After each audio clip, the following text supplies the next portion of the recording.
Okay, everyone, here we are with, hard to believe it already, episode 11 of Coffee with Parishioners. And this is a special holiday edition, a Memorial Day edition, holiday but not a holy day, but a worthy day to take a moment and relax. So I'm glad to have a moment of relaxation here with Steve and Colleen Harmon.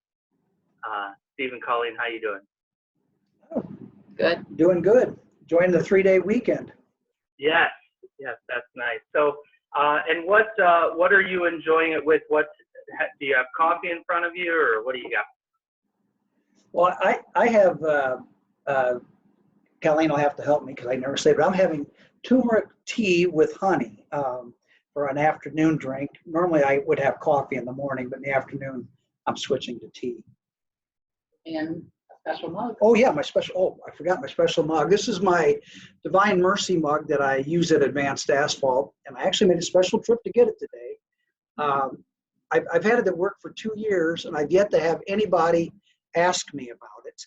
I use it every day, and nobody asked me, and so when Father said you could use a special mug, I was happy to finally get to show it to the world. So, anything special about your mug? No, except that it's my favorite new mug my daughter gave me. It's got a chicken on it. Oh, nice. And nice. I'm just, at this point in the day, try to stick to water. Oh, good. Yeah, now, so I got to admit, I acknowledge that it's a Memorial Day edition, and we're meeting in the afternoon, because I'm kind of cheating for Coffee with Parishioners on this part sunny, part rainy. Looks like the rain's coming back right now, but this sort of summer afternoon, I have a nice, cool glass of Pepsi. Sounds like a nice, refreshing glass. It sounds like now I should see if I can get Pepsi to give me some money for to sponsor you. But anyway, so why don't we talk a little bit about kind of your experience? Have you had kind of moments or ways that you've been able to experience moments of consolation in these days of social distancing and et cetera? I go first? Sure. Yes, I have. It's been a while. It's hard to think back to when this started, but it took a couple weeks, certainly, of adjustment to get used to the way we had to be at home, and the fact that Christian was home with me for his schooling. And so, but after a couple of weeks, we got into a good groove with that, so that was good. But as the weeks went on, and also got into the groove of having to watch Mass on YouTube. It was good, but then as the weeks went on, I found myself struggling more and more with, I guess, either fitting the Mass in or wanting to catch the Mass rebroadcast. Rarely was able to catch it live at that time of day.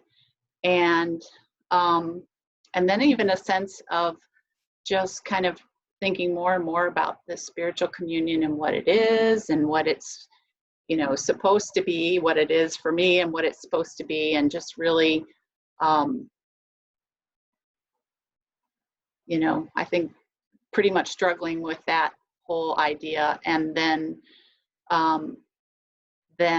we suddenly had communion again. So of course that was a wonderful moment. It reminded me in some ways, although it was much better because, I have several more years behind me to understand what it was I was receiving, but it reminded me a lot of my first communion way back in the day, just how special it was. So it was really a first communion in a lot of ways. And so that was a blessing that came along just for me in the nick of time, in a way. Yeah, that's so awesome. Thanks for sharing that. The comparison to it being like first communion again, I can relate to that from a different perspective, because I mentioned I think it was like a homily, though, one of the homilies around that first week of distributing, that it felt like being a new priest again, distributing communion to people again. It was just such a beautiful experience. And also, I wanted to thank you for touching on the, it's generous of you to touch on the difficulties in catching the live stream mass. I think it's real easy to say and sort of assume like, oh, I'm bringing it to you in the comfort and convenience of your own home, and like, so see, it could never be easier. But the reality is because that's the situation, the list of factors that could complicate that just is almost increased. And I think a lot of people have sort of experienced that difficulty. And I think, like I've commented before, there's a lot of wisdom to the fact that there's a number of reasons why there's no obligation, there's no Sunday obligation for a live stream mass, the service is there for you. So I think you're not alone in that experience, that sometimes it's difficult to catch that or whatever. And to anyone who's watching who's like, me too, or you too, you're not the only one. Go ahead, Steve. Well, I was just, mine's a little bit similar to Colleen. I guess the struggle for me during this time is I came to realize how much I really need and appreciate Mass. And it's more to it than just what you might think. I mean, obviously receiving the Eucharist is the reason you would go to, the reason you'd go to Mass, but you also go for those little interactions, those little things that occur with other parishioners. I happen to like a baby crying during Mass. You may not, Father, but I like that. I like the sign of peace, and maybe making eye contact with somebody. And one of my favorite images that I really look at all the time at Mass, and even though it's present when you're in the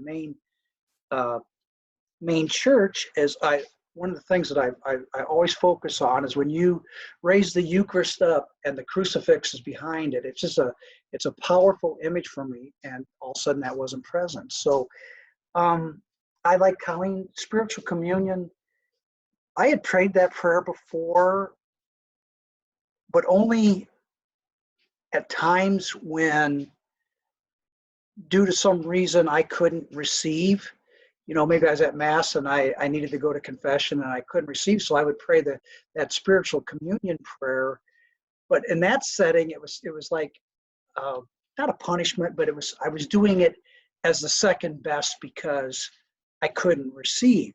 But to all of a sudden that be the primary thing, I found it very, very difficult. I found it very difficult, and I don't know if that's weak faith or lack of trust or lack of understanding, but it has not been the same for me. And so, like Colleen, when we finally got to receive, I learned at 3:30 that the first night, and I couldn't wait to get over there to get in line, which, so it was, that was an exciting thing. One other thing that was really been different and very important, I was one of the afternoons, there was something that was heavy on my mind, and I was able to make one of your confessions, which, sounded kind of, I don't know, I wasn't sure what to expect, okay? I had this image of pulling up, and I'm trying to figure out, well, if I wasn't going to do it face-to-face, how would we do this, So, I just said, hey, Father, it's Steve, so you knew. But it was an important thing for me spiritually at that moment to get to go to confession. And maybe that was a place that I found Christ in a way that I would have never thought quite possible. I mean, two of us sitting in cars, making a confession, but it was needed and important, and kind of maybe a little bit of a highlight of this time spiritually for me. So yeah, I do. And again, I've said it before, it's almost like I really believe that one of the opportunities in this situation is an opportunity to appreciate that spiritual communion more deeply, and perhaps it's a challenging process to embrace it, but I've just come to love that prayer. In fact, I just kind of noticed just the other day, and I think early on I was switching around between like 3 different ones, and I sort of started to settle more regularly, more often than not, on one in particular. And so I just noticed the other day that I like memorized that one. And I was like, oh, no. Is that the one on the back of the missalette? No, that's the one. So that one I use on Sundays, and it's the sheer practicality of like, where is it physically? Where is it? Okay, all right. The one I have with me in the church on Sundays. So that's the one I use. But usually for the weekday, I've been using one from the old, and I say old because they've redone it, and I don't know if it's the same one, but the one that is in the old Emmaus Days prayer book. Okay. And I started doing that the week that we were doing that we did the Holy Hour for vocations, and then I kind of just kept doing it, and I just like really learned to love that prayer. And part of what I like about that one is that one doesn't have the phrase, though I am not able to receive you sacramentally. And so it's not bound by one situation when we're not able to receive him. Like even if you're praying that while you're waiting in line, we did send it out in email, by the way, but that was a long time ago. It got lost. Be happy to send it to anyone again who wants it.